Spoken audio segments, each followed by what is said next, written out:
تنحى يا حزن واهجر فؤادا، توكل بجد بعزم فصيح، فإني علمت بأنك نجوى ولبس خبيث مضل قبيح. تبختر ترجل بصوت وخيل، فما لك في الأرض درب صحيح. إلى الله عدنا وبالله نذنا، ليطوى زمان بائس شحيح، ليطوى زمان بائس شحيح.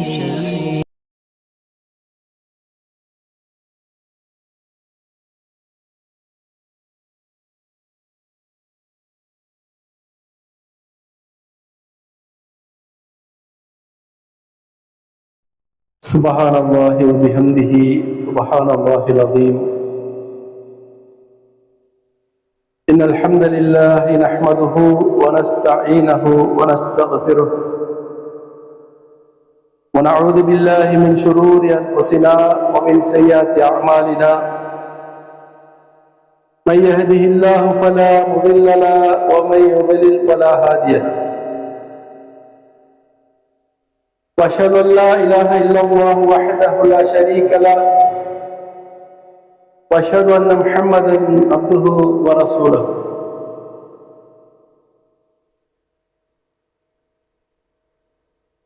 يا أيها الذين آمنوا اتقوا الله حق تقاته ولا تموتن إلا وأنتم مسلمون. يا أيها الناس اتقوا ربكم الذي خلقكم من نفس واحدة، وخلق منها زوجها وبث منهما رجالا كثيرا ونساء، واتقوا الله الذي تساءلون به والأرحام إن الله كان عليكم رقيبا.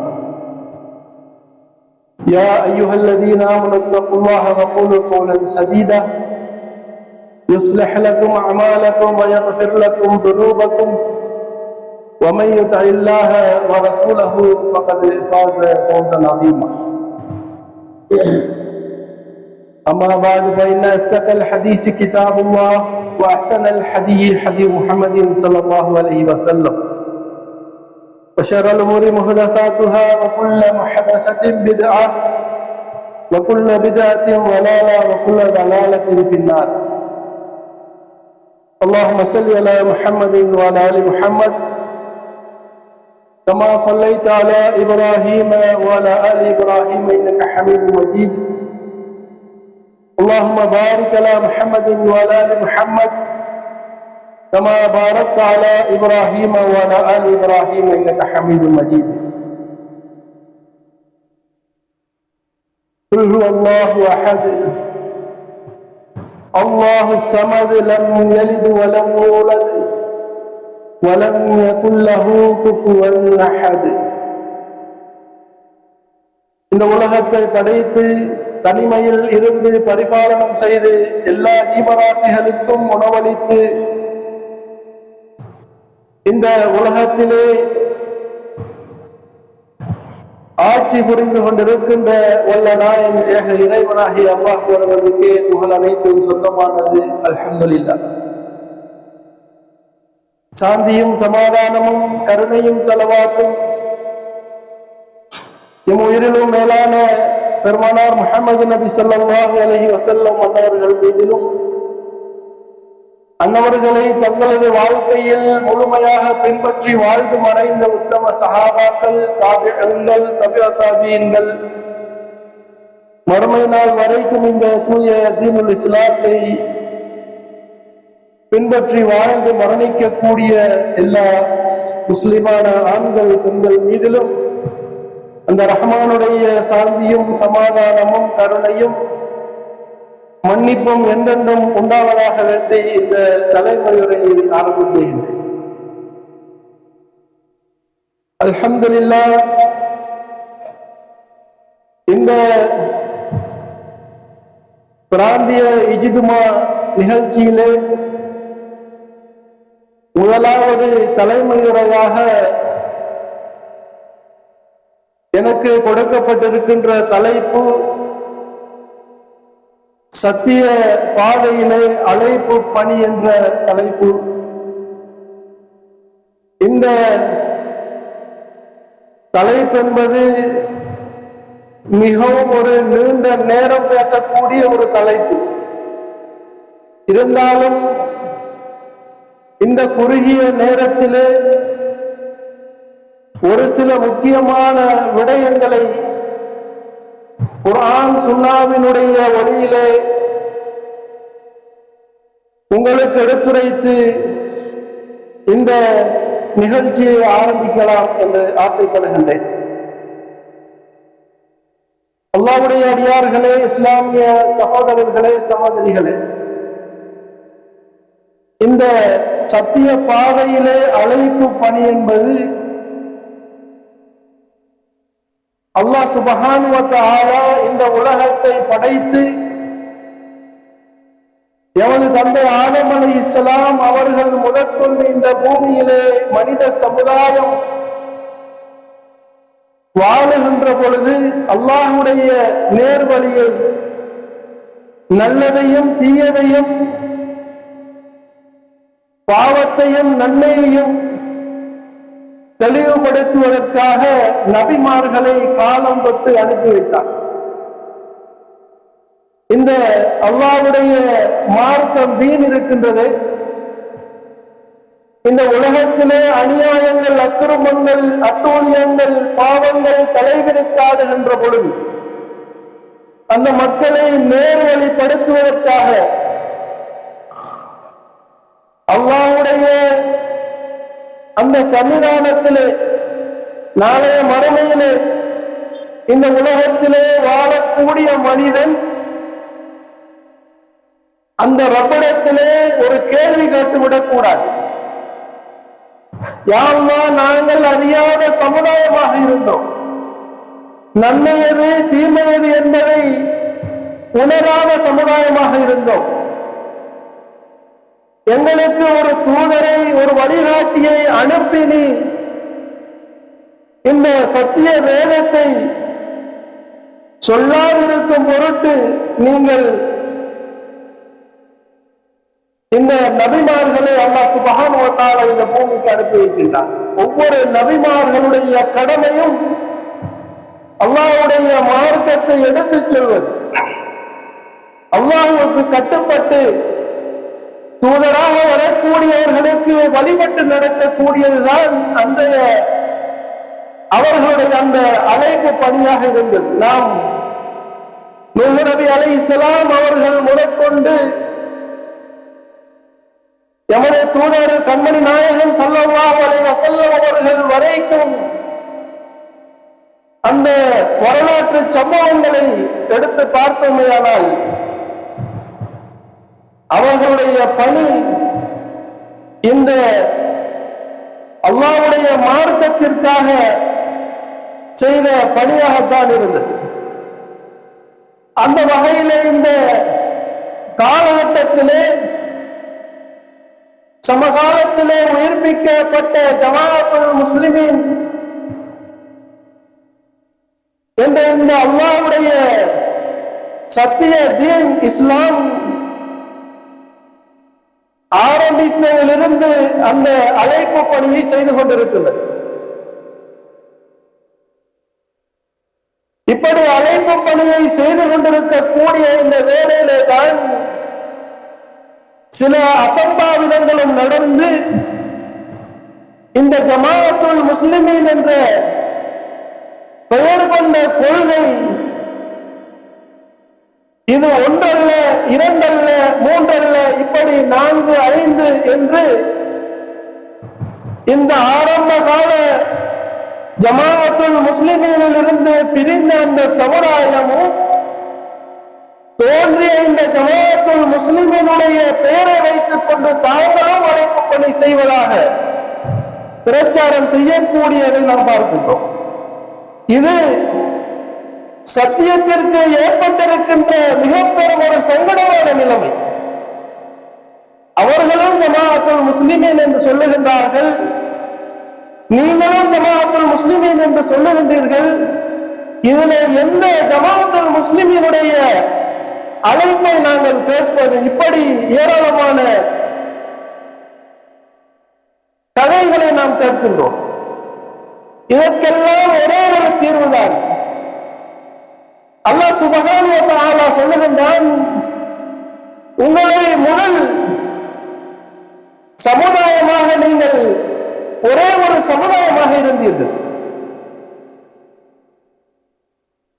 பிறகுதான் உங்களுக்கிடையிலே கருத்து மோதல்கள் ஏற்பட்டு சிதறி சின்னாபின்னமாகி பல குழுக்களாக பிரிந்து வழிகட்டு சென்றதை அல்லாஹ் சுப்ஹானஹு வ தஆலா தனது திருமறையிலே சொல்லி காட்டுகின்றார்.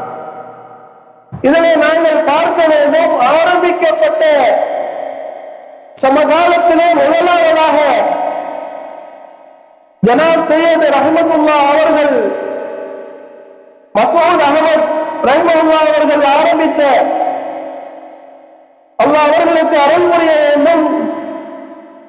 அவர்கள் பெரும் பாடுபட்டு கஷ்டப்பட்டு எப்படி ஒரு சஹீஹுல் புகாரியை அந்த இமாம் அல்லாஹ்வுடைய தூதர் ஸல்லல்லாஹு அலைஹி வஸல்லம் அவருடைய வழிமுறைகளை தேடி தேடி நல்லதை எடுத்து அவர்களுடைய கிதாபிலே பதிவு செய்தார்களோ, அவர்களுடைய மாணவராகிய முஸ்லிம் எப்படி அவர்களுக்கு கீழால் பாடம் படித்து அவர்களும் இந்த மார்க்கத்தை தெளிவுபடுத்த வேண்டியது நமது கடமை என்ற நோக்கத்தோடு அவர்களும் பல சிரமங்களுக்குள்ளாகி முஸ்லிம் என்ற கிதாபை, கிரந்தத்தை, ஹதீஸ் தொகுப்பு நூலை உருவாக்கினார்களோ, இதே போன்றுதான் சமகாலத்திலே எங்களுடைய அமீர், முன்னாள் அமீர் மசூத் அஹமது ரஹிமஹுல்லாஹ் அவர்கள், அல்லாஹ் அவர்களுக்கு இந்த உள்ளத்திலே இந்த சத்திய வேதத்தை தேட வேண்டும் என்ற ஒரு ஆவலை இட்டு அவர்கள் தேடி அலைந்து பல சிரமங்களுக்கு மத்தியிலே, பல பிரச்சனைகளுக்கு மத்தியிலே இந்த ஜமாஅத்துல் முஸ்லிமீனை அல்லாஹ்வுடைய தூதர் ஸல்லல்லாஹு அலைஹி வஸல்லம் அவர்கள் எதன் மீது எப்படி தங்களது தோழர்களோடு வாழ்ந்தார்களோ அந்த கொள்கையை முன்வைத்து அதற்கு ஜமாஅத்துல் முஸ்லிமீன் என்று பெயர் வைத்து அந்த கொள்கையை இந்த பூமியிலே ஆரம்பித்தார்கள். இப்படி ஆரம்பிக்கப்பட்ட இந்த சத்தியம் பின்னாட்களில் உலக ஆதாயங்களுக்காக, சுயநலங்களுக்காக, தற்பெருமைக்காக, கௌரவத்திற்காக பல கொள்கைகளை கொண்ட மனிதர்கள் இதற்குள்ளால் இருந்து சதி செய்து பல பிரிவுகளாக பிரித்து அந்த ஜமாஅத்துல் முஸ்லிமீனுக்கு களங்கத்தை ஏற்படுத்தினார்கள். அல்லாஹ் இந்த சத்திய ஒளியை மேலோக செய்வான். இந்த நயவஞ்சகர்கள், இந்த முனாஃபிக்குகள், இந்த நிராகரிப்பாளர்கள் அவர்களுடைய வாயால் அல்லாஹ்வுடைய சத்தியத்தை ஊதி அணைக்க முற்படுகின்றார்கள்.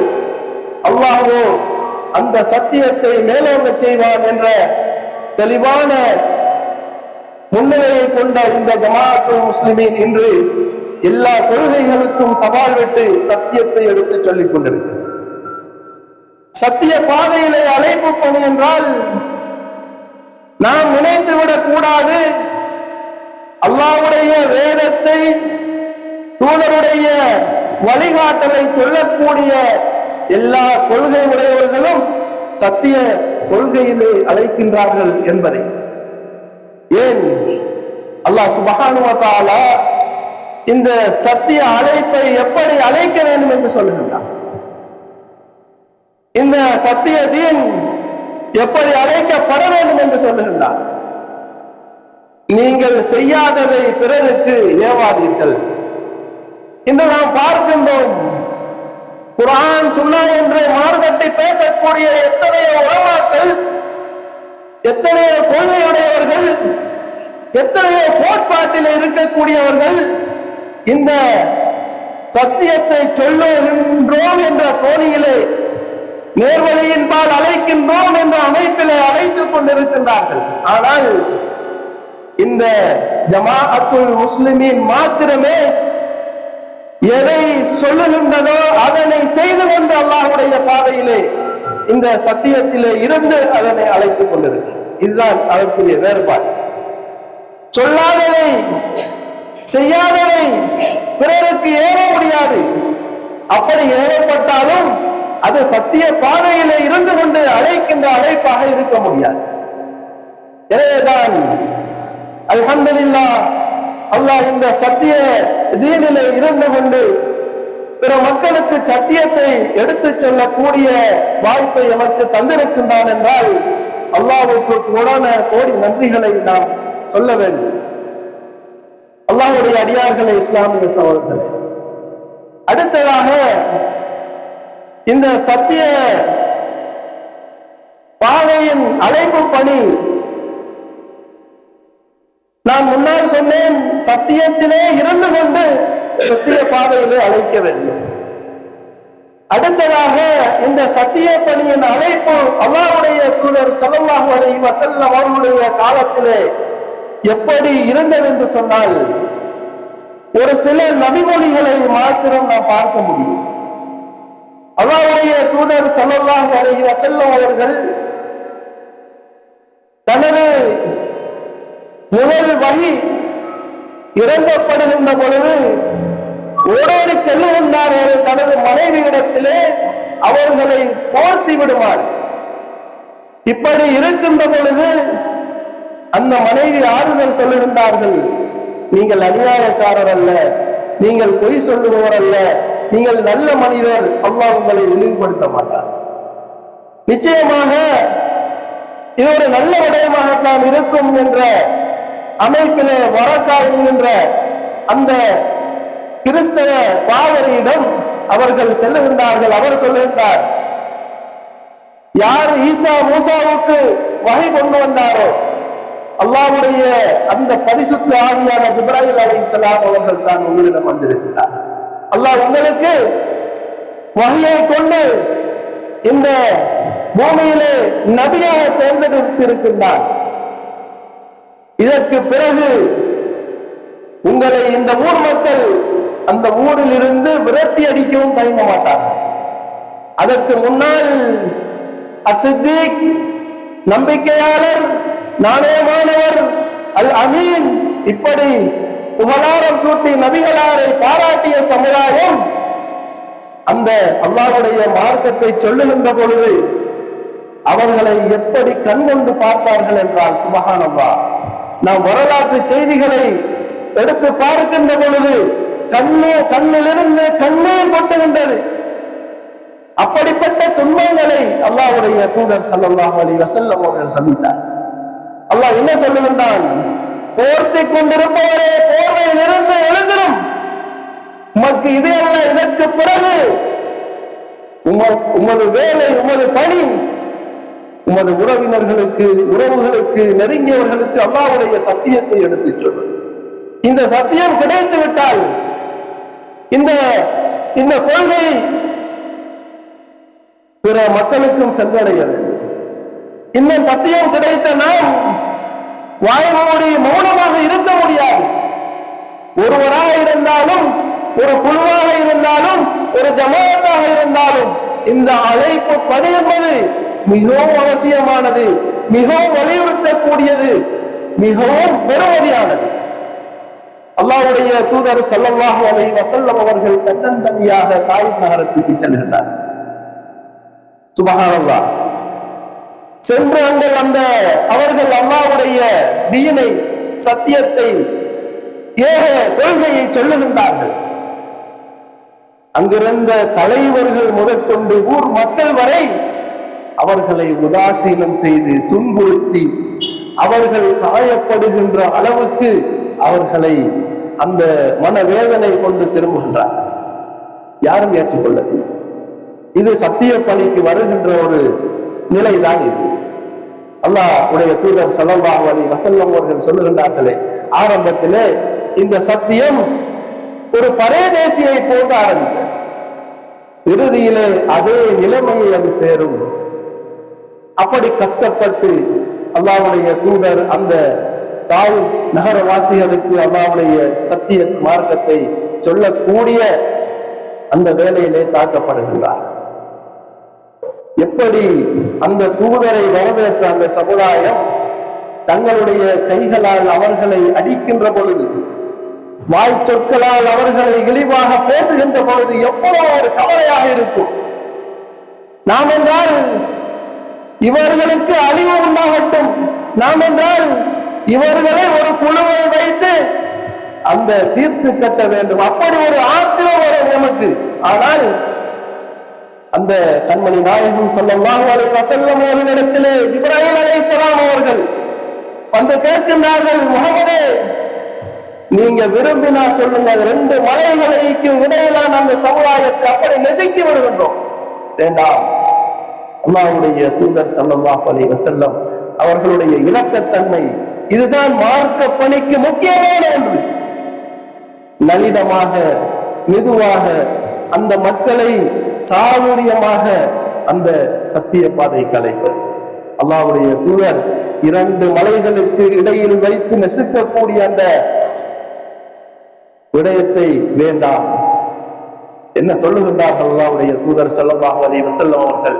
இவர்கள் இஸ்லாத்தை ஏற்காவிட்டால் என்ன, இவர்கள் இந்த அல்லாஹ்வுடைய மார்க்கத்தை நிராகரித்தால் என்ன, இவர்களுடைய அந்த சந்ததிகளாவது இந்த அல்லாஹ்வுடைய தீனை மார்க்கத்தை பின்பற்றக்கூடும் என்ற அமைப்பிலே அல்லாஹ்வுடைய தூதர் ஸல்லல்லாஹு அலைஹி வஸல்லம் அவர்கள் சொல்லுகிறார்கள். இப்படி அல்லாஹ்வுடைய தூதர் ஸல்லல்லாஹு அலைஹி வஸல்லம் அவருடைய அந்த அழைப்பு பணி இருந்தது.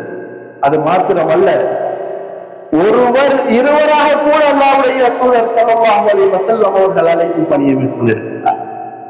ஒரு யூத இளைஞன் அல்லாஹ்வுடைய தூதருக்கு பணிவிடை செய்த இளைஞன் நோயுற்று மரண தருவாயிலே இருக்கின்றான், கடும் நோயினால் பீடிக்கப்பட்டிருக்கின்றான். அந்த நோய் விசாரிக்க செல்லக்கூடிய அல்லாஹ்வுடைய தூதர் ஸல்லல்லாஹு அலைஹி வஸல்லம் அவர்கள் என்ன சொன்னார்கள்? இளைஞனே, இந்த அல்லாஹ்வுடைய சத்திய வேதத்தை ஏற்றுக்கொள். நோய் விசாரிக்க செல்லுகின்ற இடத்திலே அந்த தவறு நடக்கின்றது. நாம் எல்லாம் கூடி கலைந்து கதைக்கின்ற விடயங்கள் என்ன? எமது கொள்கையிலே எந்த வார்த்தையாவது எமது நண்பர்களோடு ஒரு நாளைக்கு பேசி இருக்கின்றோம்?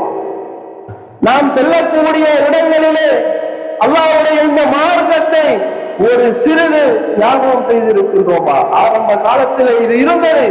இந்த சத்தியம் ஆரம்பிக்கப்படுகின்ற பொழுது நாம் செல்லக்கூடிய பேருந்துகளில், நடந்து செல்லக்கூடிய பாதைகளில், ஒவ்வொரு தெருக்களிலும் திருமேடைகளை போட்டு அல்லாஹ்வுடைய தீனை சத்தியத்தை சொன்னோம்.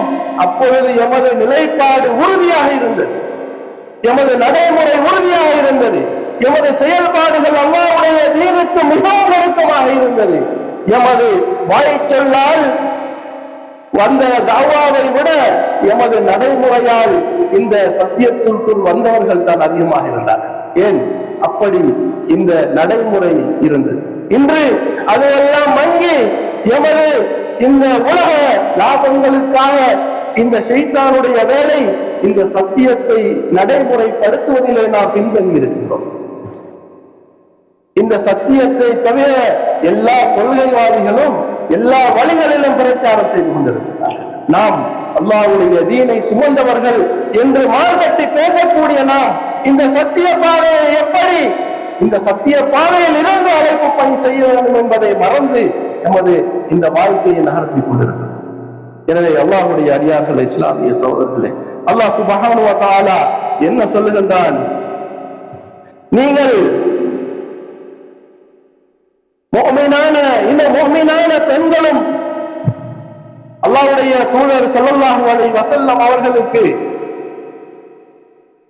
சொல்லும்படி சொல்லுகின்றான். முஃமினான ஆண்களும் முஃமினான பெண்களும் ஒருவருக்கொருவர் உற்ற துணைவர்களாவார்கள். இந்த சத்தியத்தை ஏற்றிருக்கக்கூடிய நாம் சதயம் எலும்பும் போல சகோதரத்துவத்தை பேணக்கூடியவர்கள்.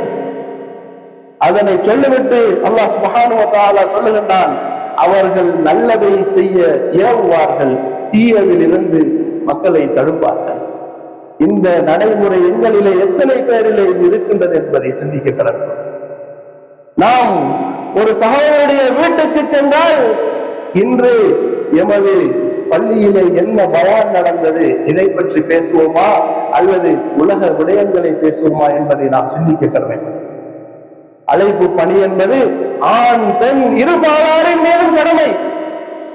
அன்றே அந்த உத்தம சஹாபிய பெண்மணிகள் அல்லாஹ்வுடைய தூதர் ஸல்லல்லாஹு அலைஹி வஸல்லம் அவர்களுடைய அந்த சபையிலிருந்து எழுந்து சென்ற பிறகும் அல்லாஹ்வுடைய தூதரின் நிகழ்ச்சிகளை பாராட்டி சீராட்டி பேசி நேர்வழிப்படுத்தி நல்லதை ஏவி தீயதை தடுக்கக்கூடிய சமுதாயமாக இருந்தார்.